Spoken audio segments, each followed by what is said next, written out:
I'm Denise Fortenberry, and I'm here today to talk about Cypress Point Surgical Hospital's Corporate Compliance Program. If any of you have dealt in the healthcare field or really any business, they all have a compliance program in place today. So most of what you're going to hear is not any new information.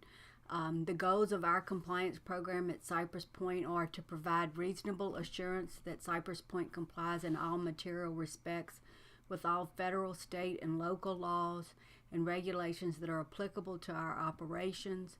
We satisfy the conditions of participation in healthcare programs funded by state and federal government in the terms of its other contractual arrangements. This would be the Medicare, Medicaid program, and any of our insurance contracts that we would have. We detect and deter criminal conduct or other forms of misconduct by board members, officers, supervisors, employees, medical staff, and contractors that might expose the hospital to significant civil liability.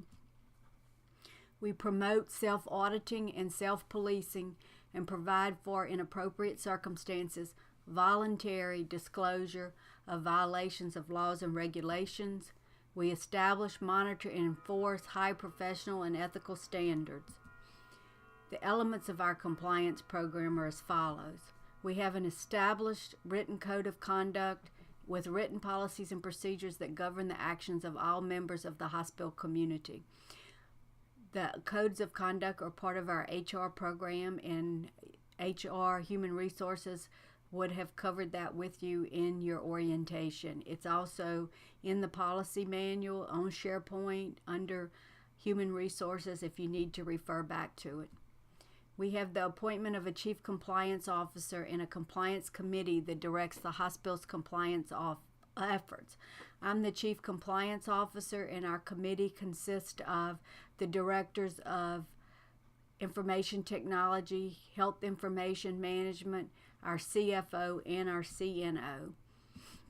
We have a maintenance process for members of the hospital community to report instances of possible non-compliance with applicable rules without fear of retaliation, and the adoption of procedures to protect the anonymity of the complainants.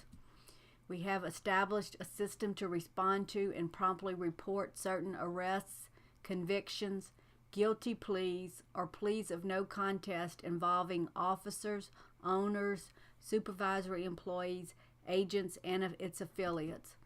We use an audit or review to assess compliance and assist in the reduction of identified problem areas. We have investigation and correction of identified systemic problems and development of policies addressing the non-employment or retention of sanctioned individuals. Our compliance program.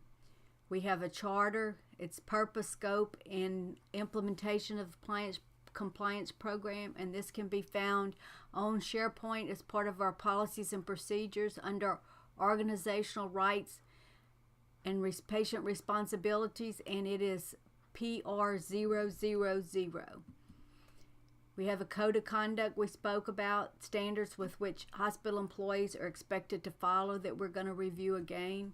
Policies and procedures, expected actions or work-related behaviors of all members of the hospital community. 3 of the main policies are RI 085, which is reporting criminal activity, RI 086, the monitoring of criminal activity, and HR 400, hiring and employee management compliance. The HR 400 states that prior to hiring, we have to check the federal databases to make sure that none of the potential hires are restricted from participating in any Medicare or Medicaid program. If they are, we are prohibited from hiring them in any facility that accepts federal funding.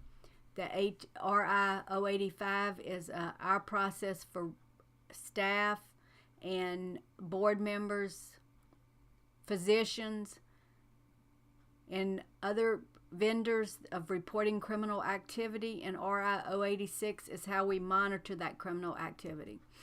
The code of conduct, antitrust, all members of the hospital community must comply with applicable antitrust and similar laws which regulate competition.